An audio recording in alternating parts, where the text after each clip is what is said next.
नमस्कार दोस्तों, career plus plus family में आपका बहुत बहुत स्वागत है और मैं हूं आपका दोस्त भारत भूषण। तो दोस्तों, आशा करता हूं कि आप लोग काफ़ी मस्त होंगे, काफ़ी व्यस्त होंगे और अपने सीजीएल की तैयारी में जी जान लगा चुके होंगे। और जो भी उसमें कमी बच रही है उसके लिए फिर मैं तो हूँ ही। इसलिए आपको पता है कि मैं एक बहुत ही बेहतरीन सीरीज लेकर के आया था जिसका नाम है मिशन सीजीएल 24, जहां पर कि मैं सीजीएल के द्वारा पूछे गए सभी टिपिकल, सभी मोस्ट इंपॉर्टेंट और सभी मोस्ट रिपीटेड क्वेश्चंस का पंच लेकर के आया हूं। टीसीएस हाल में बहुत सारे चेंजेस लेकर के आए हैं। आपको पता होगा कि सीएचएसएल 2024 में टीसीएस ने बहुत सालों के बाद कोऑर्डिनेट पूछना शुरू किया। मैं उस पर भी एक सेपरेट वीडियो लेकर के आया था, उसके सभी क्वेश्चंस का, इसके साथ साथ उसके सभी कॉन्सेप्ट्स। तो अगर आप उसे नहीं देखें तो प्लीज उसे भी देखें और अच्छा लगे तो अपने दोस्तों के बीच शेयर करें। तो आज का जो टॉपिक है वो है कॉमन कोड। सबसे पहले कोड क्या है? जीवा। जीवा जीवा क्या है? सर्कल पे दो बिंदु को मिलाने वाली जो सीधी रेखा है वो क्या कहलाता है बेटा? जीवा कहलाता है। और आप जानते हैं कि किसी भी माने सेंटर से इस जीवा पे डाला गया लंब इसे दो बराबर भाग में बांटता है।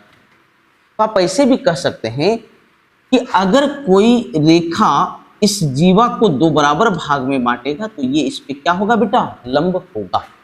क्लियर है? अब कॉमन कोड क्या है? जब दो सर्कल एक दूसरे को दो बिंदु पे कट कर रहे हैं तो आप इसे देखिए, ये वाला जो AB है, ये जो AB है ये सर्कल 1 का भी कोड है और सर्कल 2 का भी कोड है, ये दोनों का कोड है। इसलिए ये जो AB है ये कॉमन कोड कहलाएगा। क्या कहलाएगा बेटा? कॉमन कोड कहलाएगा। तो यहां पर कुछ थ्योरी है जो कि आपको जानना चाहिए कि दोनों सेंटर को मिलाने वाली जो रेखा है, दोनों सेंटर को मिलाने वाली जो रेखा है वो कॉमन कोड को दो बराबर भाग में बांटेगी और इस पे लंब होगा। अगर ये याद नहीं रह रहा है तो इस पे देखिए कि अगर एक सर्कल को देखिए तो ये सेंटर को मिलाने वाली रेखा है कि नहीं? ये सेंटर को मिलाने वाली रेखा है। तो देखिए कोड को क्या कर रहा था? दो बराबर भाग में बांट रहा था। तो यहां क्या बोला जाता है कि सेंटर को मिलाने वाली रेखा कॉमन कोड को दो बराबर भाग में बांटती है और परपेंडिकुलर उस पे, जैसा कि वहां से आप देख सकते। दूसरी बात, अगर दो सर्कल एक दूसरे के सेंटर से गुजरे, एक दूसरे के कहां से गुजरे बेटा? सेंटर से गुजरे। अब देखिए थोड़ा सा चिंटू टाइप का आपका फिगर बन चुका है, लेकिन इससे कोई मतलब नहीं, मैं प्रूव कर दूंगा, परेशान नहीं होना। जब दो सर्कल एक दूसरे के सेंटर से गुजरे तो कॉमन कोड की लंबाई जो होती है ये r√3 होती है। क्या होता है बेटा? r√3 होता है। तो अब आपके मन में आएगा क्या सर इसे रट जाऊं? बिल्कुल नहीं रटना है, मैं इसको समझा देता हूं और प्रयास करना इसे दिमाग में रख लो। ठीक है? अब आप इसे समझिए कैसे इसको दिमाग में रखना है। आप एक बात बताइए, ये रेडियस है, ये भी रेडियस है, ये भी रेडियस है, ये भी रेडियस है और ये भी रेडियस। तो आप बताइए ये एक इक्विलेटरल ट्रायंगल है कि नहीं? और नीचे भी एक इक्विलेटरल ट्रायंगल है। तो ये वाला जो पोर्शन है ये इक्विलेटरल ट्रायंगल का हाइट हुआ कि नहीं? तो इसकी जो लंबाई होगा वो होगा √3/2 गुना भुजा r, और इसकी भी लंबाई होगी √3/2 × r। जब आप दोनों को ऐड करोगे तो √3/2 × r × 2 तो क्या हो जाएगा बेटा? √3r हो जाएगा। क्या हो जाएगा? √3r होगा। तो जब दो सर्कल एक दूसरे के सेंटर से गुजरे, याद रखिएगा तभी एक दूसरे के सेंटर से गुजरेगा जब दोनों सर्कल समान हो। अगर दोनों सर्कल अलग अलग है तो कभी भी एक दूसरे के सेंटर से नहीं गुजरेगा। और ऐसी स्थिति में जब दो सर्कल एक दूसरे के सेंटर से होकर के गुजरती है तो कॉमन कोड की लंबाई क्या हो जाती है बेटा? r√3 हो जाती है। क्या हो जाती है बेटा? r√3 हो जाती है। दूसरा थ्योरी क्या है कि जब दो सर्कल एक दूसरे के सेंटर से गुजरे तो कॉमन कोड के द्वारा किसी भी सेंटर पे 120 का कोण बना, कितना का कोण बनाया जाता है बेटा? 120। कॉमन कोड के द्वारा किसी के भी सेंटर पे 120 का कोण बनाया जाता है। कैसे? तो यहां से देख। अब आप बताएं बच्चों, आप बताएं, ये एक इक्विलेटरल ट्रायंगल है, ये कोण कितना डिग्री? 60। नीचे वाला भी एक इक्विलेटरल ट्रायंगल है, तो ये भी कितना हो गया बेटा? 60। बताइए ये जो एंगल है कितना हो गया बेटा? 120 हो गया। आप कह सकते हैं कि जो कॉमन कोड है वो सेंटर पे कितना का कोण बना रहा है? 120 का कोण बना रहा है। कॉन्सेप्ट क्लियर है? तो चलिए कुछ क्वेश्चंस को लेकर के चलता हूं, ध्यान से देखिए। CHSL 2000, 6 सेंटीमीटर त्रिज्या वाले दो वृत्त एक दूसरे को इस प्रकार प्रतिच्छेद करते हैं कि प्रत्येक वृत्त एक दूसरे के केंद्र से होकर के गुजरता है, तो उभयनिष्ठ जीवा की लंबाई 6√3 होगा। Option C. क्लियर है कि नहीं? चलिए, याद नहीं रह रहा है, हमें फॉर्मूला याद नहीं। जब एक दूसरे के सेंटर से गुजरे बेटा, जब एक दूसरे के सेंटर से गुजरे, ये मेरा आर है और ये कॉमन कोड चाहिए, ये भी मेरा आर है, ये भी मेरा आर है, ये भी मेरा आर है, ये भी मेरा। देखिए ना, सेंटर से सरकमफेरेंस, सेंटर से सरकमफेरेंस, सेंटर से सरकमफेरेंस, सेंटर से सरकमफेरेंस, सेंटर से सरकमफेरेंस। तो ये तो मेरा 6 है, 6 है, 6 है, 6 है, और ये भी 6 है। तो ये एक इक्विलेटरल ट्रायंगल हुआ। तो इसका मान लो ये A है, ये B है और बीच में M है। तो AM जो होगा बेटा, ये तो हाइट हो जाएगा। AL के ट्रायंगल का हाइट हो जाएगा AM। तो AM होगा √3/2 गुना भुजा, तो 3√3। ये भी 3√3, ये भी 3√3, तो AB की लंबाई हो जाएगी, कितना हो जाएगा बेटा? 6√3। आपका ये आंसर क्लियर हो, कॉन्सेप्ट क्लियर है? चलिए नेक्स्ट क्वेश्चन को देखिए। समान वृत्त जिनकी त्रिज्या 10 सेंटीमीटर है एक दूसरे के केंद्र से गुजरती है, तो उनके उभयनिष्ठ जीवा की लंबाई 10√3 r√3। कॉन्सेप्ट क्लियर है? और इसे खुद आपको प्रूव करना चाहिए। ये आपका कैरियर वर्क के रूप में है कि आप इसे घर पे नियम से बनाएं। मैंने क्या किया, इसका सबसे पहले फॉर्मूला प्रूव कर दिया, बहुत ही आसान भी है, एक नियम से बना करके दिखा दिया, और तीसरा इसका डायरेक्ट मैंने फॉर्मूला का इस्तेमाल कर लिया। चलिए नेक्स्ट क्वेश्चन। CPO 2023, तो प्रतिच्छेदी वृत्त की उभयनिष्ठ जीवा की लंबाई 20। प्रतिच्छेदी एक दूसरे को काटने वाले उभयनिष्ठ जीवा की लंबाई 24, ये 24। तो जो सेंटर को मिलाने वाली रेखा होगी बेटा, इसे दो बराबर भाग में बांटेगी। ये 12 होगा, ये भी 12 होगा। 24 अगर है तो उनके डायमीटर 30 एंड 26 है। ये 30 है, मतलब ये 15 हो गया, और ये आपका 26 है, मतलब 13 हो गया। अरे क्लियर है कि नहीं? ये रेडियस 13 हो गया, क्योंकि डायमीटर 26 है, तो इसका रेडियस कितना हो गया? 13 हो गया। अब आप समझें, यहां पर 90 डिग्री का कोण बनता है। मैं थ्योरी में दिया था, क्या दिया था बेटा, कि जो आपके कॉमन टेंजेंट, ये जो कॉमन कोड होता है, ये सेंटर को मिलाने वाली रेखा पे क्या होती है? लंबवत होती है। तो उसी का इस्तेमाल यहाँ पे करना है। ये देखिए, ये एक राइट एंगल ट्रायंगल है, इसका हाइपोटेनस 13 है, परपेंडिकुलर 12 है, तो बेस कितना होगा? 5। ये दूसरा ट्रायंगल को देखिए, ये दूसरा राइट एंगल ट्रायंगल को देखिए, इसका हाइपोटेनस 15, ये आपका 12, तो ये कितना होगा? 9 होगा। क्लियर है कि नहीं? मैं आपको तरीका भी बताया हूं, अगर आपने नहीं देखा है शॉर्टकट कैसे ट्रिपलेट बनाते हैं, कैसे ट्रिपलेट सॉल्व करते हैं, तो प्लीज आज ही आप लोग स्पीड बूस्टर सीरीज को देखें। वहां पर मैं टोटल 108 शॉर्टकट्स की चर्चा किया हूं। आप एक एक शॉर्टकट को जरूर देखिए, बहुत इंपॉर्टेंट है, क्योंकि आपको पता है हर एक बच्चे सवाल को बना तो पाते हैं, लेकिन कैलकुलेशन टफ होने के कारण वो उसे समय पे नहीं बना पाते, और फाइनल क्या होता है, हमारा रिजल्ट टूट जाता है। तो सबसे पहले आप लोग का काम है कि उस सीरीज को देख लीजिए। देखिए हाइपोटेनस है 15, परपेंडिकुलर 12, तो ये कितना 3 से कटेगा, तो यहाँ 3 लिख दिए।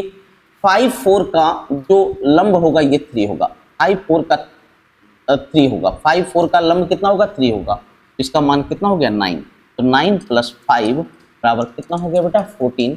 केंद्र के बीच की दूरी 14 हो। कॉन्सेप्ट क्लियर है आप लोग का। चलिए नेक्स्ट क्वेश्चन, ये देखिए सीजीएल 2023 देख रहे हो, भर भर के पूछा है, सीपीयू ने पूछा, सीजीएल ने पूछा, सीएचएसएल ने पूछा, सबने पूछा है, तो आप इसको कैसे इग्नोर कर सकते हो? बात समझ में आ रहा है कि नहीं? चलिए 15 और 13 सेंटीमीटर त्रिज्या वाले दो वृत्तों की उभयनिष्ठ जीवा की लंबाई क्या होगी यदि उनके केंद्रों के बीच की दूरी क्षुब्ध है?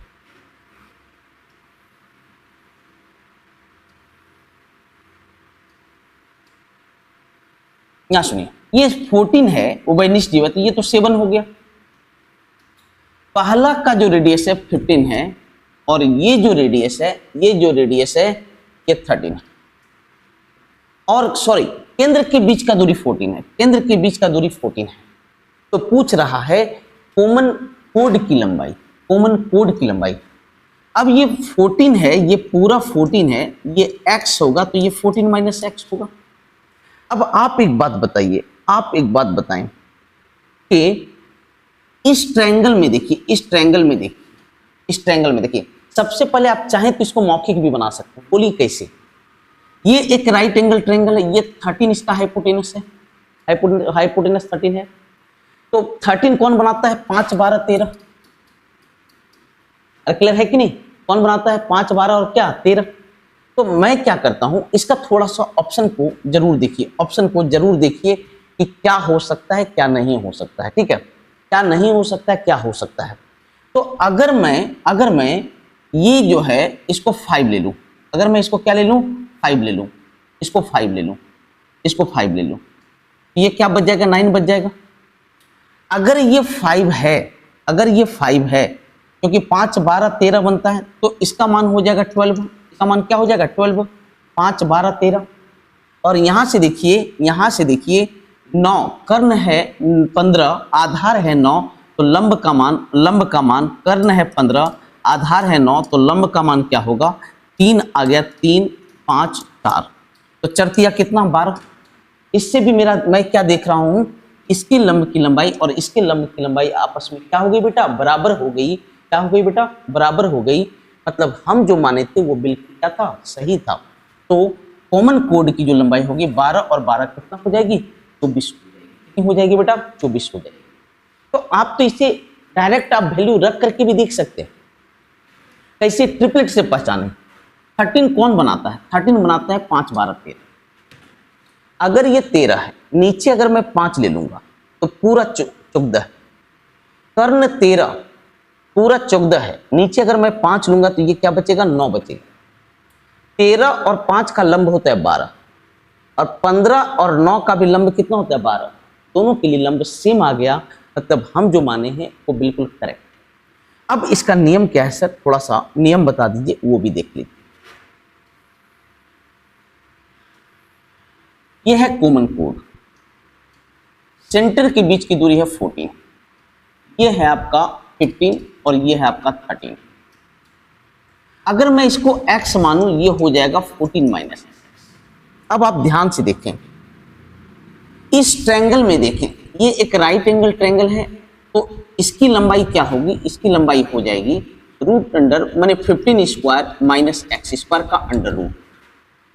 और इस ट्रायंगल में देखिए इसकी जो लंबाई होगी क्या होगी 13 स्क्वायर माइनस 14 - x का क्या होल स्क्वायर। और दोनों स्थिति में वो जो लाइन है वो सेम है, मतलब दोनों को आप क्या कर लो बराबर कर लो। सवाल खत्म हो गया, सवाल में कहीं कोई दम नहीं है। अब आप क्या करें, इसे हल कर लीजिए। 15 - x स्क्वायर, 15 - x स्क्वायर बराबर 169 minus 196 minus x square plus 20। x square खत्म, इसका मान कितना हो गया बेटा, और 15 स्क्वायर है, 15 स्क्वायर 225 होगा, 225 होगा। इसका मान कितना होगा, तो 16 में 9 गया तो 7 8 में 6 गया तो 2, 27 होगा। कितना होगा बेटा? 27 होगा निगेटिव में। तो निगेटिव में 27 है, इधर पॉजिटिव में आ जाएगा। तो 225 प्लस 27 252 बराबर 28x। तो x का मान 9 होगा। x का मान कितना होगा बेटा? 9। x का मान हो जाएगा 9। तो इसकी लंबाई होगा 15 स्क्वायर माइनस 9 स्क्वायर का अंडर रूट। अरे होगा कि नहीं? बिल्कुल होगा, बिल्कुल होगा। तो 225 में 81 गया, या फिर मेरे तरीके से निकालने तो और आसान होगा। तो 15 9 24, देखिए a plus B into A minus B, A plus B into A minus B. 15 9 24 और 15 में से 9 गया तो 6, 144। 144 का रूट कितना होगा बेटा? 12। ये 12 तो टोटल कितना हो जाएगा? 24 होगा। कॉमन कोड की लंबाई 24 होगा। मैं इसका शॉर्टकट भी दिया और इसको सॉल्व करके भी दिखा दिया। बाकी जब तक आप प्रैक्टिस नहीं करेंगे कहीं कुछ नहीं वाला है। चलिए नेक्स्ट क्वेश्चन। 50 और 58 व्यास वाला एक दूसरे को ए और बी पर इस प्रकार प्रतिच्छेद करती है कि उभयनिष्ठ जीवा की लंबाई 40 है।